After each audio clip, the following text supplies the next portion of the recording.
전에 나오신 여러분들 위해 하나님의 크신 은혜와 복이 임하시기를 주님의 이름으로 축원합니다. 오늘 여러분과 함께 나눌 말씀은 사명자는 끝까지 잘 가야 한다. 사명자는 끝까지 잘 가야 한다라는 제목입니다. 우리 신앙생활은 끝까지 잘 가야 됩니다. 한번 시작했으면 끝나는 그날까지 우리가 주님만 바라보고 주님만 의지하며 믿음의 경주를 잘 달려야 합니다. 근데 전도를 하다 보면 가끔 왕년에 그 교회를 잘 다녔는데 지금은 쉬고 있다는 그런 분들을 만나게 됩니다. 가다가 중도에 그만둔 이 케이스가 될 것입니다. 천구영언이라는 김천택의 시조집에 보면 이런 글귀가 있습니다. 잘 가노라 닫지 말며 못 가노라 쉬지 말라. 부디 굳지 말고 촌음을 아껴 쓰라. 가다가 중지 곧하면 안이감만 못하니라.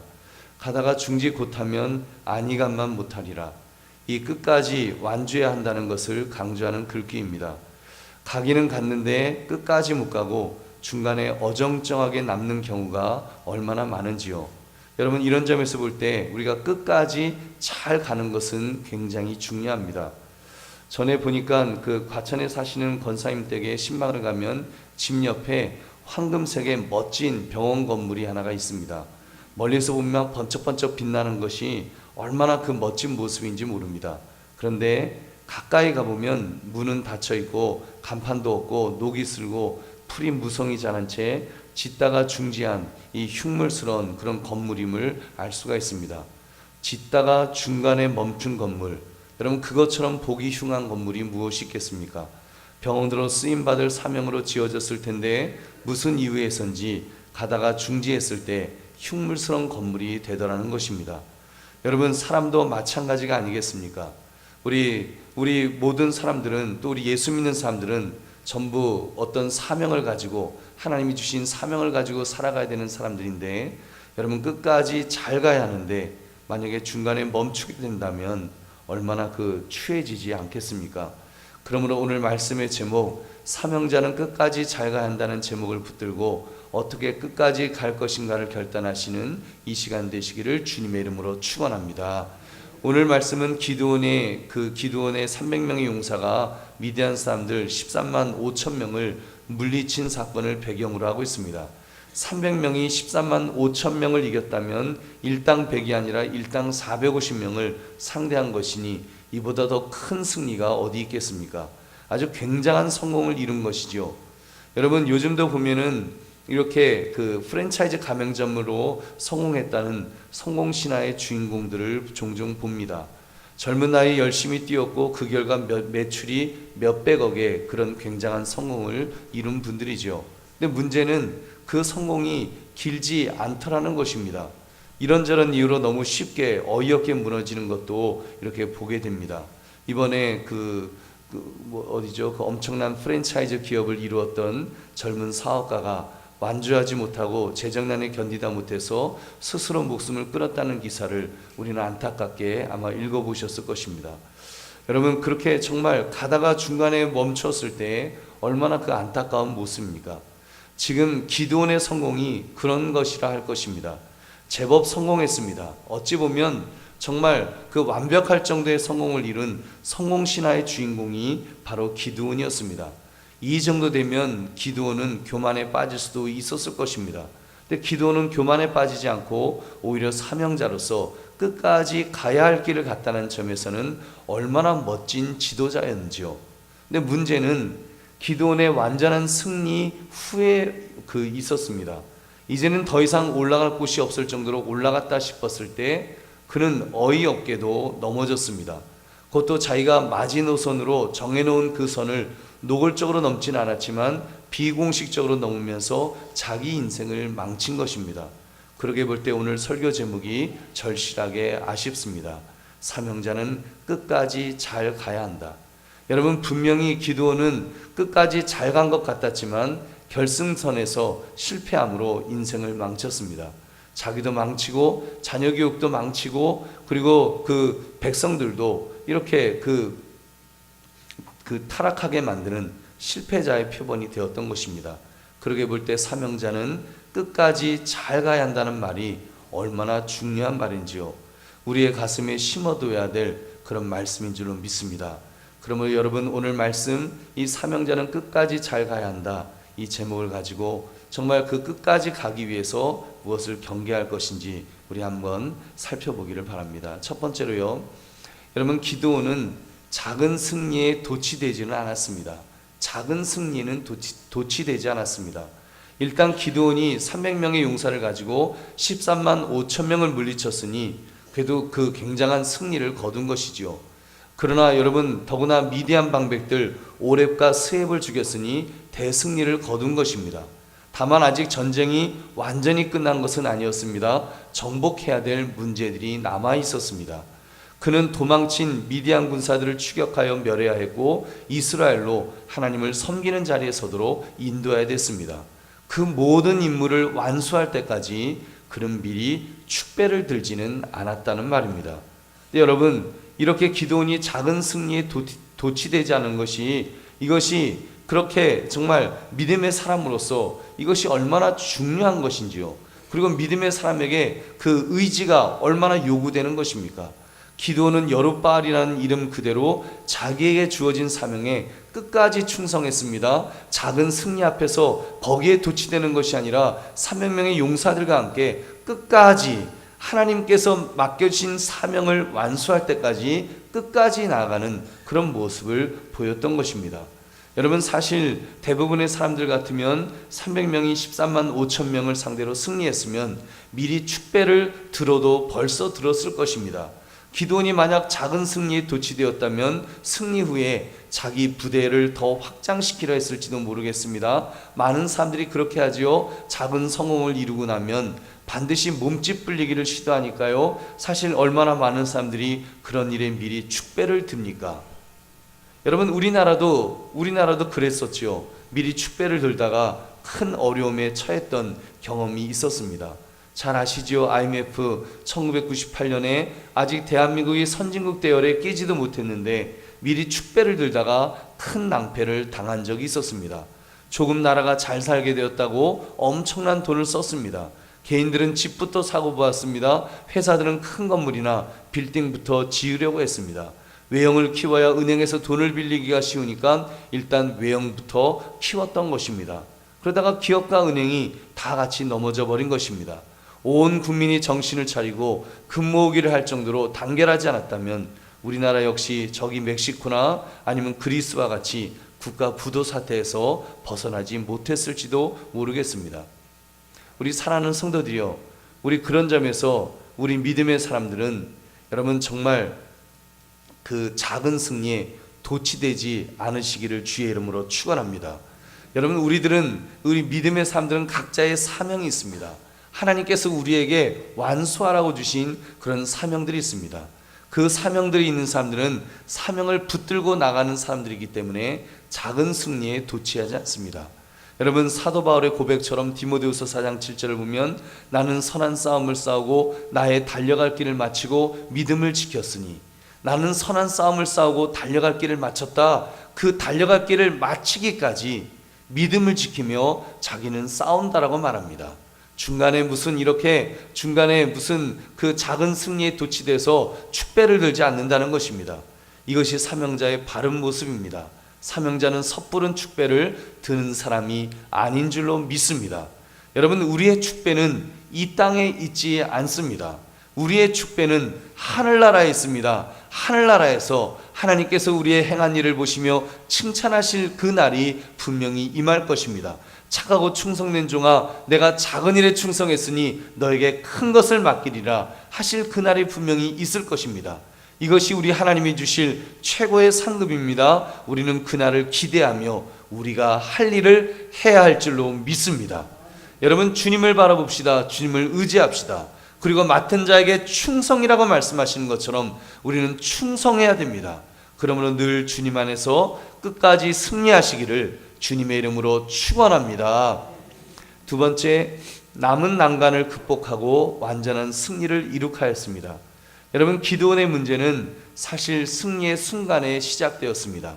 그가 300명의 용사로 13만 5천 명을 격파했다는 소식이 전해지자 몇 가지 문제가 생겼습니다. 그 중 하나가 내부에서 시작되었습니다. 에브라임 지파가 기드온이 승리했다는 소식을 듣자 질투심을 느꼈습니다. 기드온 혼자 승리의 영광을 독차지할까봐 이제 막 억울한 마음이 든 것입니다. 그래서 적반하장의 이야기를 늘어놓습니다. 기드온이 자신들을 이 전쟁에 참여시키지 않았다는 것이었습니다. 8장 1절 에브라임 사람들이 기드온에게 이르되 내가 미디안과 싸우러 갈 때에 우리를 부르지 아니하였으니 우리를 이같이 대접하면 어찌 됨이냐 하고 그와 크게 다투는지라. 이게 기가 막힌 일입니다. 자기들이 무서움에 사로잡혀서 목을 움츠리고 자라처럼 숨어 있을 때는 언제고 이제 승리하게 되니까 왜 안 불렀느냐며 싸우려고 드는 것입니다.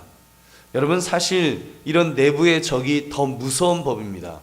아직 기드온은 12만 명을 격퇴하긴 했으나 아직도 대적은 15,000명이나 남아 있었습니다. 거기다가 아직 세바와 살문나와 같은 적의 대장들을 잡지 못한 상황이었습니다. 여러분, 이때 누가 더 무서운 적일까요? 여러분, 함께 지금 칼을 가지고 싸워야 될 적이 무서운 건지 아니면 내부의 적이 무서운 건지 여러분 보시기 바랍니다. 이때 기드온의 겸손한 태도를 엿볼 수 있습니다. 에브라임 사람들이 적장 오렙과 스엡을 사로잡은 공도를 취하면서 에브라임의 끝물 포도가 아비에셀의 만물 포도보다 낫다며 이렇게 에브라임 사람들을 칭찬해 주었습니다. 그때서야 에브라임 사람들의 불평불만이 수그러들었던 것입니다. 거기다가 또 숫곳 사람과 브누엘 사람에게 도움을 청했으나 거절을 당합니다. 사실 기드온의 군대는 너무 피곤해 있었습니다. 그래서 쉴 곳이 꼭 필요했습니다. 그러나 거절당했습니다. 그럼에도 기드온은 화를 내기보다는 힘을 다하여 미디안의 두 왕을 사로잡고 남은 군사를 파하고 숫곳 사람과 브누엘 사람들을 징벌했던 것입니다. 우리 사랑하는 성도들이요, 여러분은 이렇게 볼 때 이렇게 사명에만 집중할 수가 있으신가요? 여러분, 이 기드온처럼 정말 자기 사명에만 집중하는 그런 모습이 있냐는 것입니다. 어떤 사명을 감당함에 있어서 사사로운 감정 때문에 또는 나의 성질을 이기지 못해서 큰 일을 낭패를 당한 적이 여러분 우리에게는 있을 것입니다. 이 모습이 참으로 안타까운 것입니다. 우리 이런 흔한 말 이런 말 하죠. 우리 한국 사람에게 참 못된 성질이 한 가지 있습니다. 그것은 너 죽고 나 죽지 않은 심보입니다. 일단 감정적으로 상하게 되면 그때는 합리적인 생각을 하지 못합니다. 감정적으로 내가 망할 망정 너를 망하게 하겠다, 그러다가 같이 망하는 경우가 얼마나 많이 있는지요. 장사를 해도 그렇습니다. 앞집에서 세일이라고 붙여놓으면 나는 2배로 세일을 한다고 붙입니다. 그럼 앞집은 다시 3배를 붙이고 나중에는 원가보다 미치는 장사를 하면서 끝까지 이기려고 하는 이런 나쁜 습성이 있습니다. 여러분, 이것이 이러다가 같이 망하게 되는 얼마나 이 안타까운 모습이 있는지요. 여러분, 교회에서도 마찬가지라고 봅니다. 처음에 시작은 교회에서 시작하는데 거룩한 일로 시작을 합니다.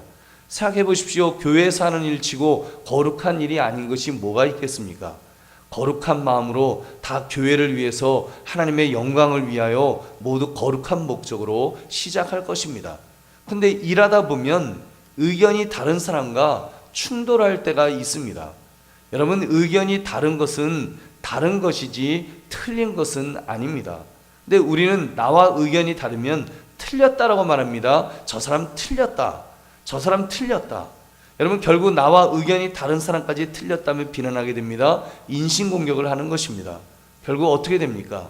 서로 감정 싸움이 되어서 거룩한 목적은 온데간데없고 오직 미운 마음에 복수할 일만 생각하는 어처구니 없는 신앙생활을 하는 것입니다. 여러분, 그것은 어리석은 것입니다. 그것은요, 사단이 좋아할 일이지요. 우리 하나님의 사람은, 우리 믿음의 사람은 여러분 이렇게 자기의 감정에 휩싸여서 그렇게 사는 사람들이 아닙니다. 여러분, 섣불리 축배를 들지도 않지만 또 감정에 휩싸여서 큰 일을 그르치지도 않아야 될 줄로 믿습니다. 그러므로 우리는 어떤 선한 목적을 달성함에 있어서 남의 어떤 경우에도 선한 목적을 달성함에 있어서 우리가 그 일을 끝까지 온전히 승리를 이루시는 저와 여러분 되시기를 주님의 이름으로 축원합니다. 우리 세 번째로, 승리 후 왕은 아니었지만 왕 같은 삶을 누린 것이 이 기드온에게 문제였습니다. 기드온에게 내부의 적도 무서웠지만 사실 더 무서운 적이 도사리고 있었습니다. 그것은 바로 이 내면의 적이었습니다. 내 안에, 내 내면에 도사리고 있는 적이, 이것이 얼마나 무서운 것인지요. 이 엄청난 승리를 거두자 백성들이 기드온을 왕으로 세우려고 했습니다. 왕이 되어달라는 것이었습니다. 그때 기드온이 사사로이 멋진 대답을, 그 사사로서 멋진 대답을 했습니다. 23절, 기드온이 그들에게 이르되 내가 너희를 다스리지 아니하겠고 나의 아들도 너희를 다스리지 아니할 것이요 여호와께서 너희를 다스리리라 하니라. 내가 너희를 다스리지 않겠다, 내 자녀들도 다스리지 않겠다, 하나님께서 너희를 다스리실 것이다, 그런 정답을 말했습니다. 하나님을 높여드리며 하나님이 기뻐하실 대답을 제대로 한 것입니다. 하나님께서 기드온을 통해 구원의 역사를 이루실 것임에 틀림없습니다. 근데 보십시오. 지금 내부의 적이 무섭다 그랬습니다. 기드온은 왕이 되기를 거절했고 실제로 왕으로 등극하진 않았습니다. 그런데 여러분, 어떤 일이 있었는가요? 28절을 보니까 미디안이 이스라엘 자손 앞에 복종했다고 했습니다. 다시는 그들에게 머리를 들지 못하므로 기드온이 사는 40년 동안 그 땅에 평화가 찾아왔습니다. 문제는 평화가 찾아왔을 때 오히려 있었습니다. 이제 더 이상 기드온이 상대해야 될 대적들이 없어졌습니다. 모두 그의 앞에서 무릎을 꿇었습니다. 이제 다 이룬 것입니다. 다 모든 것을 다 이제 했습니다. 그때 기드온의 변질되는 모습을 보십시오. 왕은 아니었지만 그가 왕 같은 삶을 살았다는 것이 문제입니다. 우리 29절부터 31절까지 우리 함께 읽겠습니다. 시작. 요아스의 아들 여룹바알이 돌아가서 자기 집에 거주하였는데 기드온이 아내가 많으므로 그의 몸에서 낳은 아들이 70명이었고 세겜에 있는 그의 첩도 아들을 낳았으므로 그 이름을 아비멜렉이라 하였더라. 기드온은 처음 부르심을 받았을 때는 자신을 가리켜서 나는 작은 자입니다, 나는 아주 형편없이 제일 작은 자입니다, 이렇게 고백했던 사람입니다. 근데 지금은 아내가 많으므로 그의 몸에서 낳은 아들들만 70명이라고 했습니다. 그럼 딸들까지 합치면 140명은 좋게 되지 않았을까요? 그럼 도대체 부인이 몇 명이라는 겁니까? 그것도 모자라서 세겜에 있는 첩도 아들을 낳았다고 하니 그의 축첩이 얼마나 심했는가를 알 수 있습니다. 이스라엘판 의자왕이라고 해도 과언이 아닐 것입니다. 결국 그는 어마어마한 부를 축적하여 왕은 아니었으나 왕 같은 삶을 누렸던 것입니다. 그의 그런 방탕함은 그가 죽은 후에 그대로 나타났습니다. 33절을 보니까 기드온이 죽자 이스라엘 자손이 다시 바알들을 따라가 음행했으며 바알브릿을 자기들의 신으로 섬겼다고 했습니다. 그리고 그들을 구원해내신 여호와 하나님도 기드온의 집안에 대해서도 은혜를 잊어버린 배은망덕한 그런 이스라엘 백성들이 되어버렸던 것입니다. 사실 여러분, 이 부분이 사명자에게 가장 어려운 부분일 것입니다. 여러분, 차라리 성공이 없었다면 타락도 심하지 않았을 것입니다. 성공이 크면 큰 만큼 타락하도록 만드는 유혹도 얼마나 더 강력해지는지요. 여러분, 실제로 한국교회도 그렇게 타락한 목회자들이 종종 있어 왔습니다. 교회를 어마어마하게 부흥시켜 놓고는 물질적으로 타락해서 감옥에 가기도 하고 그 권력을 내어놓지 못해서 목회 세습을 하기도 하고 하나님 같은 권력을 휘두르며 여성들을 농락하는 그런 목회자들이 종종 신문지상에 이렇게 밝혀지곤 했습니다. 비단 그렇게 드러난 목회자들의 죄뿐이겠습니까? 여러분, 우리 역시도 크고 작게 유혹에 노출되어 있지 않느냐는 말입니다. 말은 왕이 되지 않겠다고 말합니다. 아마 여기 앉아있는 우리들도 그 누구도 내 인생에 내가 왕이 되겠습니다, 이렇게 말하는 사람은 없을 것입니다. 그러나 왕같이 살려가는 모습은 우리에게도 있지 않을런지요. 여러분, 한번 오늘 말씀을 생각하면서 내 마음의 좌소에 누가 앉아 계신가를 여러분 한번 들여다보시기 바랍니다. 진정 하나님이 주인의 자리에 앉아 계시는가요? 어느 순간 내가 그 자리에 주인으로 떡하니 앉아 있지 않느냐는 말입니다. 그리고는 하나님도 나를 건드리지 마시라고 자기 방어에 몰두해 있는 그런 모습이 있지 않습니까? 여러분, 꼭 출세한 사람들만 그렇게 그 교만에 빠져 있는 것 아닙니다. 출세하지 못했어도 교만하기는 마찬가지입니다. 여러분, 우리가 정말 조금만 영적으로 긴장의 끈을 놓으면 우리는 교만에 빠질 수밖에 없는 그런 죄성을 가진 그런 인간이라는 말입니다. 여러분, 신앙생활을 해도 마찬가지예요. 신앙생활을 조금만 열심히 해보십시오. 기도를 조금만 열심히 해보십시오. 영적으로 내가 좀 영적으로 깊이 살고 있다, 그런 생각이 조금만 들어보십시오. 봉사를 조금만 열심히 해보십시오. 주인의 자리에 여러분 누가 앉으려고 하는지, 내가 자꾸 그 자리에 앉으려고 하는 그런 모습이 없는지 여러분 살펴야 됩니다. 근데 사실은 우리가 선자는 이런 넘어질까 조심하는 말씀처럼 우리가 섰을 때가 더 위험합니다. 우리가 무언가를 조금 했을 때가 더 위험하다는 것입니다. 그때 여러분 그 사탄 마귀가 우리를 어떻게 해서라도 흔들려고 하는 것이 우리의 모습입니다. 여러분, 제가 목회하면서도 보니까 교만은 잘난 사람만 하는 것이 아니더라고요. 여러분, 잘나지 못한 사람도 교만할 수 있습니다. 어쩌면 우리 모두는 그런 교만함이 있습니다. 크고 작고의 문제이지 우리 자신을 그냥 놓아두면 우리 모두는 교만죄에 빠지게 되어 있다는 것입니다. 그래서 성경은 말씀합니다. 고린도전서 10장 12절에 그런즉 선줄로 생각하는 자는 넘어질까 조심하라. 여러분, 넘어질까 조심하라. 우리는 정말 넘어질까 조심해야 됩니다. 매 순간 매 살을 우리가 직장에서 일을 할 때나 가정에서 일을 할 때나 교회에서 일을 할 때나 우리는 넘어질까 정말로 조심해야 됩니다. 내가 이제는 좀 섰구나 생각하는 그 순간이 바로 넘어지는 순간입니다.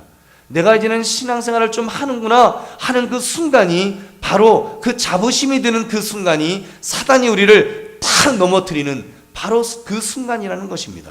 당신은 이미 넘어져 있는지도 모릅니다. 넘어질까 조심하라. 여러분, 하나님께서 왜 이 말씀을 우리에게 하시는 것일까요? 여러분, 우리 스스로 얼마나 우리 자신도 우리를 속일 수 있는지 모릅니다. 여러분, 갈라디아서 6장 3절은 말씀합니다. 만일 누가 아무것도 되지 못하고 된 줄로 생각하면 스스로 속임이라. 아무것도 되지 못했어도 된 줄로 생각할 수 있다는 것입니다. 여러분, 정말 우리가 하나님 앞에서 볼 때 우리가 도토리끼리 키를 재면 뭐 조금 더 크고 작고가 있을 수 있겠지요. 그러나 여러분, 우리가 하나님 앞에 있다면, 우리가 하나님 앞에 서게 된다면 하나님 앞에서 얼마나 우리가 무엇을 이루었다라고 말할 수 있겠냐는 말입니다. 여러분, 아무것도 아니에요. 우리는 정말 이룬 것이 없는 사람들이에요. 근데 아무것도 되지 못하고도 된 줄로 생각하면, 된 줄로 생각하게 만든다는 것입니다. 사단 마귀가 우리를 그렇게 만든다는 것입니다. 그렇게 우리를 유혹하는 것입니다. 그래서 내가 무엇이 좀 되었다 생각하지만 그것은 스스로를 속이는 것입니다. 여러분, 진정 된 사람은 겸손한 사람인 줄로 믿습니다. 여러분, 진정 선 사람은 자신이 넘어질 수밖에 없는 연약한 자라고 탄식하는 사람이라고 믿습니다. 진정 잘난 사람은 자기의 약함을 하나님께 자랑하며 나의 나된 것은 하나님이 하셨습니다. 하나님께 모든 것을 돌릴 줄 아는 사람인 줄로 믿습니다. 여러분, 우리 자신을 너무 믿지 마십시다. 여러분, 내가 나를 속이는 경우가 얼마나 많이 있는지 모릅니다. 잠언서 28장 26절에도 자기의 마음을 믿는 자는 미련한 자요 지혜롭게 행하는 자는 구원을 얻을 자니라 말씀합니다. 자기를 믿지 마십시오. 내 자신을 믿지 마십시오. 여러분, 내가 내 자신을 얼마나 속일 수가 있는지 아십니까? 나는 잘하고 있다 착각하지 말자는 것입니다. 여러분, 착각하지 맙시다. 나는 잘하고 있다고 생각하는 그 순간은 벌써 나는 넘어진 자입니다. 내가 잘하고 있다고 생각하는 그 순간은 이미 사탄이 넘어뜨린 거예요. 성경은 그런 사람을, 자기의 마음을 믿는 자는 미련한 자라고 말씀하고 있습니다. 우리는 어떻게 살아야 되느냐? 지혜롭게 행하는 자는 구원을 얻을 자라 말씀합니다. 여러분, 진정 된 사람은 지혜롭게 행동하는 사람인 줄로 믿습니다. 행동을 통해서 그 사람의 됨됨이가 나타나는 법입니다. 말이 아닙니다. 스스로 착각하지 말자는 것입니다. 행동으로 자신의 됨됨이를 보여야 됩니다. 지혜롭게 행하는 자는 구원을 얻을 자라. 우리 하나님 말씀하고 계십니다. 우리가 자신을 속이지 말고 정말 하나님 앞에서 지혜롭게 행하는 그 행동 하나하나를 통해서 나를 복종시키며 하나님의 뜻대로 살려고 몸부림치는 그 몸부림을 통해서 여러분, 우리가 하나하나 이루어가게 될 줄로 믿습니다. 내가 이루었다가 아니라 나의 행동을 통해서 하나하나 쌓아 나가는 것입니다. 내가 쌓았다가 아닙니다. 나의 행동을 통해서 그냥 쌓아 나가는 것입니다. 그 판단은 하나님이 하실 줄 믿으시기 바랍니다. 하나님이 하시는 거예요. 그러므로 우리 자신을 늘 돌아보아서 왕 되기를 거부했으나 왕처럼 살았던 기드온을 경계하여 우리는 늘 겸손하게 살아갈 수 있는 저와 여러분 되시기를 주님의 이름으로 축원합니다. 말씀을 맺습니다. 우리 사명자는 끝까지 잘 가야 한다는 말씀을 나누었습니다. 우리 믿음의 사람은 다 사명자예요. 우리는 끝까지 가야 됩니다. 여러분, 우리는 끝까지 천국 가는 그날까지 그 길을 가야 되는데, 여러분, 그 끝까지 잘 가야 합니다. 잘 가다가 끝까지 못 가면 안 된다는 말입니다. 가다가 중지 못하면 안이간만 못하리라. 그러나 세상은 그래도 간 것만큼은 유익이 있다, 뭐 이런 말도 하더라고요. 그러나 여러분, 영적인 사람들은 아닙니다. 우리 믿음의 사람은 아닙니다. 사명을 가진 사람들은 아닙니다. 믿음의 사람은 잘 가되 끝까지 잘 가야 될 줄로 믿습니다. 여러분, 잘 가고 있기 때문에 안심할 수 있는 것이 아닙니다. 차라리 못 가면 교만에 빠지지는 않을 것입니다. 나름대로 내가 잘 나갈 때 그때가 더 무섭습니다. 선자는 넘어질까 조심하라는 말씀이 진리임에 틀림없습니다. 여러분, 우리 그러기 때문에 작은 승리에 도취되는 자가 되지 맙시다. 남은 난관을 극복하고 완전한 승리를 이룰 때까지 그렇게 충성을 다합시다. 그리고 무엇보다도 이제는 누려야 될 순간이 왔을 때 선자는 넘어질까 조심하라는 주님의 말씀을 붙들고 두렵고 떨리는 마음을 가집시다. 많이 섰습니까? 많이 성공했습니까? 많이 성취했습니까? 더 두렵고 떨리는 마음을 가지시기 바랍니다. 겸손하게 자세를 낮추시기 바랍니다. 더 낮아지시기 바랍니다. 더 겸손해지시기 바랍니다. 그래야 살 수 있습니다. 그래야 믿음의 사람이 사는 길이 열리는 것입니다. 믿음의 사람이, 여러분, 내가 섰다라고 생각하는 순간, 교만에 빠지는 순간 우리는 넘어지는 것입니다. 그것은 죽는 길입니다. 여러분, 정말 우리가 하나님 앞에서 내가 더 겸손해져서 하나님만 의식하고 하나님만 의지하시고 그저 맡은 자에게 구할 것은 충성이라는 이 고백 속에서 우리가 충성되이 끝까지 감당하시는데, 우리 주님 만났을 때 착하고 충성된 종이라고 칭찬 들을 수 있는 그런 저와 여러분 되시기를 주님의 이름으로 축원합니다. 우리 함께 기도하겠습니다. 오늘 말씀 생각하시면서 주여, 참으로 사명자는 끝까지 잘 가야 된다는 이 말씀 앞에 하나님 끝까지 잘 가는 그런 믿음의 사람 되게 해달라고 우리 주여 두 번 외치고 기도하겠습니다. 주여, 주여. 하나님 아버지, 주의 말씀 앞에 서게 하심을 감사드립니다. 하나님 아버지, 우리가 참으로 아버지 한 순간순간마다 우리가 언제나 아버지여 얼마나 넘어지고 아버지 쓰러질 때 얼마나 많은지요. 내 자신이 아버지 섰다고 생각할 때가 아버지 쓰러질 때이고, 내가 아버지 겸손하지 못할 때가 아버지 정말 쓰러질 때인데, 우리 하나님을 바라보기를 원합니다. 하나님을 의지하기를 원합니다. 하나님, 우리가 아버지 일할 때는 하나님이 공급하시는 힘을 가지고 하는 것처럼 할 수 있게 하시고, 우리가 나아갈 때는 하나님이 원하신 대로 살아갈 수 있도록 우리 하나님 아버지여 인도하시며 주여 주께서 붙들어 주시기를 원합니다. 하나님 말하신 대로 이렇게 살아갈 수 있기를 원합니다. 하나님 아버지여 주여 주 앞에서 온전히 하나님 말하면 하나님 의지하며 아버지 믿음으로 살 수 있게 하시고, 온전히 아버지여 믿음 안에서 늘 승리하는 우리 모두가 될 수 있도록 주여 인도해 주시기를 원합니다. 선자는 넘어질까 조심하라고 주님 말씀하셨사오니, 하나님 우리가 넘어지지 않도록 아버지 붙들어 주셔서 늘 주님 앞에 무릎 꿇기를 원합니다. 주님 앞에 엎드리기를 원합니다. 주님 앞에 회개하기를 원합니다. 주님 앞에서 아버지여 나의 나된 것이 하나님의 은혜라고 고백하면서 언제나 하나님 앞에 무릎 꿇을 수 있는 믿음의 사람들 될 수 있도록 하나님 인도하여 주시옵소서. 하나님 역사해 주시옵소서. 우리가 넘어지지 않도록, 우리가 아버지 쓰러지지 않도록 하나님 아버지를 붙들어 주셔서, 하나님 아버지 내가 나를 아버지 복종시키지 않으면, 하나님 내가 나를 아버지 참으로 복종시키지 않으면 넘어진다는 것을 깨달으면서 온전히 하나님 바라며 하나님 의지하며 아버지 이렇게 살아들을 수 있는 믿음의 사람들 될 수 있도록 주여 함께하여 주시옵소서. 주여 인도하여 주시옵소서. 주여 역사하여 주시옵소서. 아버지 함께하여 주시옵소서. 붙들어 주시옵소서.